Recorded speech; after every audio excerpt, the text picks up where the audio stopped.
Hello, entrepreneurs. My name is Bimal, and today I'm so proud to launch the first episode of the Chief Exponential Officer podcast. So, this podcast channel is meant to transform entrepreneurs into chief exponential officers and help you on an exponential growth. This furthers my mission in making pioneers out of entrepreneurs. And today also, we have on this podcast series with CEO of Logy Talks, Driss, who's taken his company to a whole exponential level and opened up open access for speakers and many other places to speak and summit. So today we're going to show you how exponential growth works and how the CXO channel can benefit you. And my whole mission is making pioneers out of entrepreneurs, helping them achieve their 3-year goal in 1 year. I wrote a 13-book series, Become Pioneer, and helping you achieve your 3-year goal in 1 year that's tied to your 25-year vision and taking 90-day leaps and weekly sprints. So without further ado, I'm going to introduce Driss, and I'll tell you a little bit story about myself. My name is Bimal, so I came to this country with nothing, zero, empty pockets. Worked 5 jobs to pay my own out-of-state tuition, and then when I graduated, I had 20 grand in savings. So at that time, every financial company, banks, insurance companies, they were all puzzled. How can a student come in with nothing? Uh, and did graduate with a positive cash flow. And that's why they were after me in the financial industry. And that's where I started my business. I decided not to work for anyone, but start in business. And I've been helping entrepreneurs thrive ever since 1997. And I built this whole system, a 4-leap system, 90-day leaps, in helping you achieve your 3-year goal in 1 year. And we're also giving away books and all these other resources, many other resources for free for you to help scale your business to the next level. So Driss, who's on here with us, you want to share a little bit about yourself and tell your story? Thanks, Bimal, for having me, and thanks everyone for joining. So yes, my name is Dries Nene. I would say I came to the US. I think a while after you, Bimal. I landed in 2011, and like to do my studies there. So I did my PhD, and then I went, to work as researcher first, at Stanford for about 5 years, then as consultants for many outfits in DC. So thanks for having me, and this would be a great discussion with you, Bimal. Awesome, awesome. So let's start the discussion on the Chief Exponential Officer. So for me, the Chief Exponential Officer, is something that focuses on exponential growth. And today, I believe that most businesses need, and the whole purpose of me finding this whole channel and making sure that people grow on an exponential basis is the purpose of exponential growth. So the reason for the title, the Chief Exponential Officer, is that you take exponential growth seriously. Instead of growing linear, which is 10%, 20%, which is like inflation growth, you grow 2 times, 5 times, 10 times in a year. And how can you scale that? And when you think big, you grow rich. We know that we have heard the famous book, Think and Grow Rich, Think Big and Grow Rich, from Napoleon Hill, and it's a great, and I believe everybody should be thinking big. So what are your thoughts, Driss, and what questions you have for me? No, I think that's a very solid subject, Bimal, to start this discussion. So I think let's get the audience into this. So let's talk a little bit about the why. I think you touched a little bit on it, but let's talk about the why, the what, and the how. So maybe we start with straight question: what is the CXO, and why should any entrepreneur aim to become the CXO, and how do they become one? So just based on your experience and the work you do. So what is a CXO? The CXO is, instead of you being the CEO of your company, you are CXO, meaning you're taking the company to achieve exponential growth. Now, the reason, the purpose behind it, the why is 85% of the businesses fail even after 15 years in the business. Probably if you read the news yesterday, Bed Bath and Beyond, is closing down all its stores. So wonder, why do people and such big companies and businesses fail? What happened? And that is reason because they don't have a business structure, a business model that focuses on long-term sustainable growth. When you become the CXO, you focus on long-term sustainable growth, where you clean up the mess that's in front of you. And that is the purpose behind you. And the how is, my whole system, the 4 leap system that I've built, which is, 4 structured leaps of 90-day leaps, where you can follow this every single year and every single quarter, in it, every single sprint, every single week. You can follow this system and structure and take exponential leaps in your business. I have a fitness test, so people who can scan the QR code, they will be able to download a fitness test for their business and see how fit they are. For example, if you wanted to leap, dress, wherever you're standing, how far can you jump? Can you jump far? It depends where I am, and No, let's say wherever you're sitting, if you were to stand up, you wouldn't be able to jump too far, right? yes, You won't yeah, be able to absolutely, jump high. So that's one of the biggest mistakes entrepreneurs make when they want to leap. They think that they can leap standing up. You can't leap standing up. You have to run back 20 to 30 feet. You have to be fit enough to make that run, to jump far, and you need a leverage to jump high. So that is how a leap is structured. So in business also, there are 12 core functions of business. And that's why the chief exponential officer, focuses, what we, the system we build, we help you to focus on these 12 core functions. When you say to God, I want to be an entrepreneur, God says, great, here are your responsibilities, whether you like it or not. And you have to focus on all those 12 core responsibilities of the business. sure. No, that's great, Bimal. So, I felt, that there are some obstacles, that I think any entrepreneur may have. So, what are the biggest mindset obstacles to becoming a CXO based on your experience? So the first biggest obstacle that most entrepreneurs I have seen in my experience of working with them is, the simplest of all, is I can't do it. It's not possible. And you have to think beyond that. You have to think that everything is possible, and there's no harm in trying the impossible. And I'll tell you a quick story and quick example. So I had a company, one of my first companies that I was coaching. It was a lanyard. They made lanyards, and they were stuck at right about $2 million in revenues, and $500,000 gross every quarter. So we said, we could double your sales in the first 90 days. And he didn't believe me. He said, that's impossible. We can never done it. We've been stuck at this, for almost like 5, 6 years. How do you believe that we'll get and literally leap in the first 90 days? So I did a whole detailed, in-depth dive study of the business, and realized that there were, 4 core issues: communication, product launches, culture, and structure. So we structure on the whole employees and the hiring and all of that. So we built all these 4 areas, and we had picture days on Amazon. What sells is pictures, reviews, and descriptions. You got these 3 things down to a T, you can launch products onto Amazon all day long.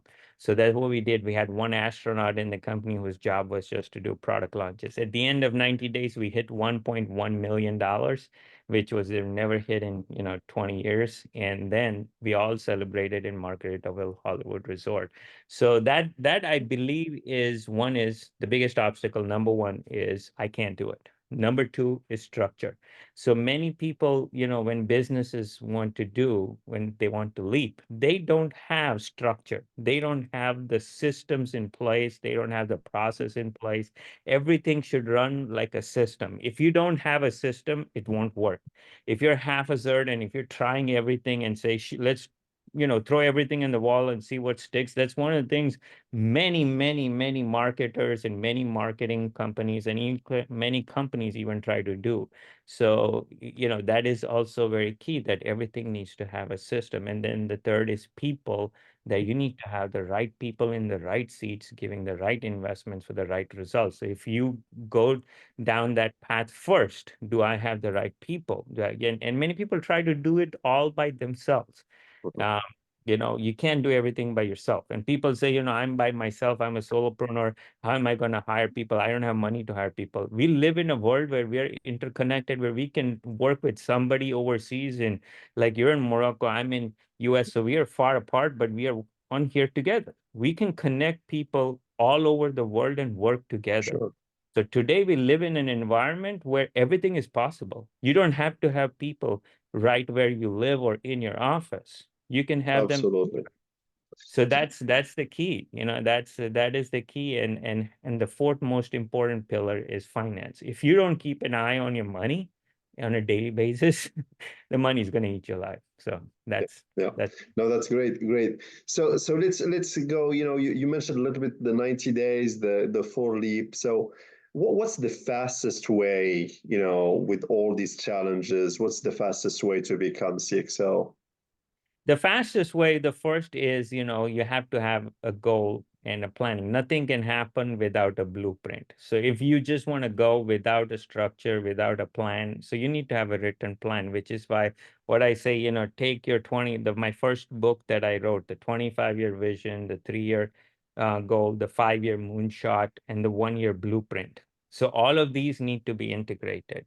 And once you have that 1-year blueprint, then you take that 1-year blueprint and break it down into 90-day leaps. And then you convert those 90-day leaps into weekly sprints, and those weekly sprints into daily results, which is book number 8. That's the reason for this whole 13 book series.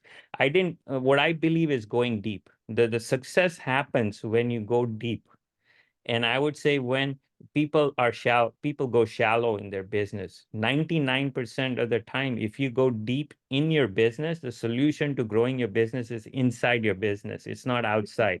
Many entrepreneurs think, oh, the economy is bad, the things are happening, we don't know what's going to happen in the future. You don't need to know what's going to happen in the future. You need to know what's going to happen in your future, in your business. And that's where you dig deep in your business. So if you dig deep, you'd be able to scale exponentially. And that's what I would say. Initially, take the time. There's a saying in Navy SEALs. This is how they work. They first go extremely slow, in slow motion. Mhm. They practice every move. In Navy SEALs, they practice every single to 1/10 of a second. They have this down to a T. Then they go steady, and then they go fast. So if you want to go to warp speed in your business, you need to go slow, steady, fast, and work. If you try to go straight to warp, I need to run, you'll fall, and you'll you will run into dangers, and then you will go several steps behind. So that's Mhm. where you go deep first, understand your business. Look, myself, I'm so excited, to see what's and to read, the 13 books you wrote. But so let's go back to the 90-day leaps. What's your secret sauce there? And if you can take, a couple of minutes to tell us about the four leap system. So the 4 leap system, the first of all, the reality is there is no secret, to the business. It is doing the things that you need to get done and working and doing it. And I have a simple philosophy: in not do what you love, but love what you do. And if you love what you do, you will love everything what you do. Because there's so many things that you need to do in business that you may not like, but it's part of the territory. It comes with the territory, and you accept it and move on. So the 90-day leaps, the 4 leap, the first leap is the foundation and the structure. This is where I see most businesses lack, and even big companies, one of the reasons they fail is they lack in the structure on one of these 12 functions. There are 12 functions in business, whether you like it or not. These are the 12 core functions. And if you don't if you have gaps in one of these functions, so this is where the foundation and structure, like wherever you're sitting, if you look at the ceiling above you, there might be a crack in the ceiling, but you don't see it, right? It's not visible. So there are hidden cracks in your business that you need to foresee and you need to fix it. So that's the first leap, which is the foundation and structural leap, which Mhm. is the quantum leap. The second leap is the flow, where we take everything and we get everything in the flow where it's 500 to 800% productivity and output. And the third leap is the self-managing leap, where you see that everything is happening like the clockwork on its own. And the fourth is the rinse and repeat leap, where we take everything and you can just follow through every single 90 days. Sure. All of all the books, you've written, I work, as I work on sustainability a lot. And one book, number 9, on sustainable systems. So that, it got my attention. So can you tell us a little bit about that book and, what do you mean by sustainable So I systems? believe in sustainable. Anything you do cannot be temporary. It has to be something that not only just continues today, but can continue tomorrow, 5 years from today, 10 years from today, 20 years from today. And it's a structure. So that's what I wrote the book about, is building systems. Because in system, many people confuse systems with technology systems. System is not just technology. System is a process, is a structure, is people, is finance, is marketing. You should have a process, a structure, a flow, a system for everything. It could be something that you design on a piece of paper. It could be something on how everything flows. It could be, an idea that you want to come to an execution. So all of this is systems. So when I talk about sustainable systems, I talk about technology and all the other systems that you need to build in your business, and providing a path to build a sustainable system, to build a structure that you can even 3 years, 5 years from today. And that's why the 13 book series, it's not a book series to just give information or insight. It's a book series to leave behind a system where you can go back to this book series every single year and start at book one and start and make every year a great year in your business, and follow through. So it's a system by itself. It's a whole structure by itself, because you write in the book and the book series actually becomes your book. There's so many questions and content and video that's in it as well. And I'm giving away, $100 gift card for the books as well today with it as well. So people can buy the books, and my audio books are free right now for 30 days. Awesome, awesome. I know that you are very generous, and I think that's a very generous gift to the audience. No, that was great, Bimal. Great story. Can't wait myself to get into those books. And So I have a few questions for you, Driss. So sure. one, that I have seen Logy Talks and grow on an exponential growth, and I love the fact that you've done open access, because a lot of companies, they charge for speakers to come in. They want to get money and from them as sponsors and people who have ideas. So like, if I want to share my insights with the world and the audience, I have to pay, thousands of dollars or a lot of money to come and share my insights. Whereas you've done is open access. You built an open access platform where people from all over the world can join, connect, and learn. And that is so powerful. And you've taken it to such a high level where you have like 15, 20 different summits that are coming up that people can join online and learn. So can you tell me, what prompted that, and how do you build this model? And it's a good model that you built online. No, thanks, Bimal, and thanks first, for being, one of our members, and we do have a very growing community right now. Look, Logi Talks, it came, as a result of, let's say, my professional experience. As I said earlier, so the fact that I did research, in Minnesota, at the University of Minnesota, at Stanford, and doing consultancies, around the globe for various groups, from the World Bank to, to other big corporations. I realized that, as professionals, we pay a lot of money, to be visible and to get our knowledge out there. And it goes in both ways. The knowledge seekers and the knowledge providers, they pay and they pay a lot of money, and they pay a lot of time and a lot of effort. And there is that problem of like knowledge acquisition and knowledge sharing. And the idea of having Logy Talks, was, or I would say, started around 2011 when I was at Stanford, and they was traveling the world, like to present what we were working on at that time. And I think the fact that I had to change jobs and they had to be here and there, uh, you know, time and the resources were not available to work on the project, on the idea. So until just before COVID, hit, and they foresaw that there would be, so many conferences. And I also kind of saw that, the COVID is going to be just like temporary. So we had to build something for after COVID. And I think with the challenges and the problems we faced, throughout my professional career, just made it clear that it has to be open access, it has to be self-serve, and it has to be also verticalized. So we don't want to be just like one platform for one vertical. And I think with the challenges that we're seeing on various social medias, just push us to think about like the verticalization of professional platforms. And it has to be open access, self-serve. We don't want any middlemen between the knowledge providers and the knowledge seekers. So that's the concept, and that's how we came up with it, Bimal. That's great. And the idea of no middleman, that is so powerful, actually. I'll share a quick story. Everybody knows Elon Musk.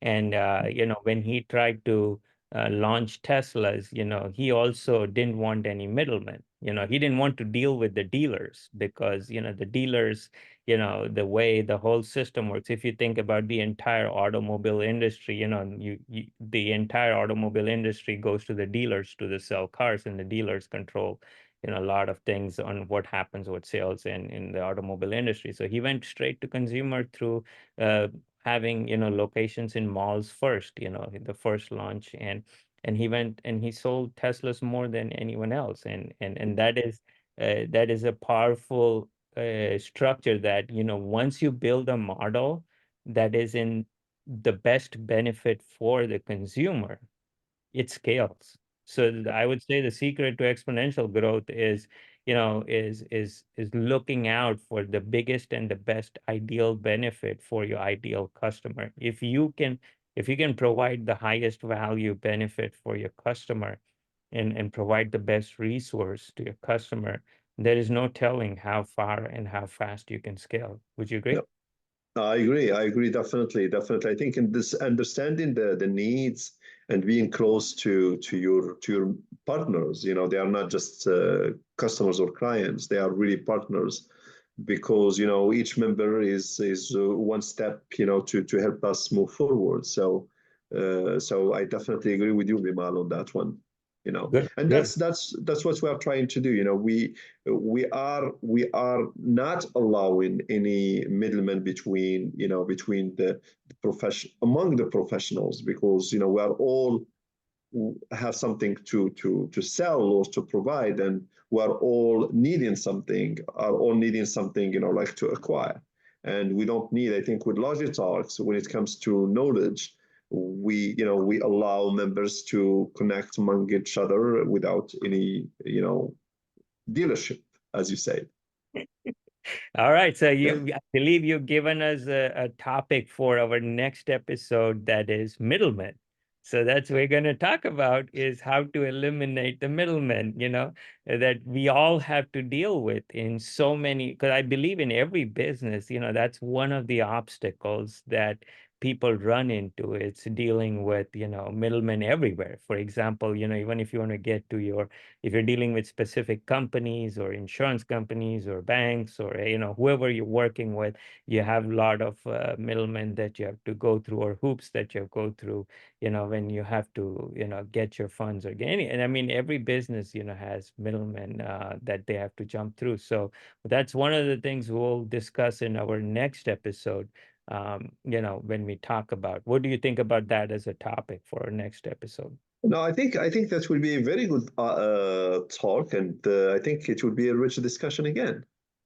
Awesome. Awesome. Thank you very much, Driz, for having me here. And, thank you, entrepreneurs. Thank you, audience, for listening in. We're going to have the giveaways for the books, the Amazon books, the audio books are for free. And if you scan the QR code here, you will get access to lots of free tools and resources. And without further ado, let's talk again in our next episode. Thank you all for listening. Have a great day and make it a great day. Thank you. Thank you.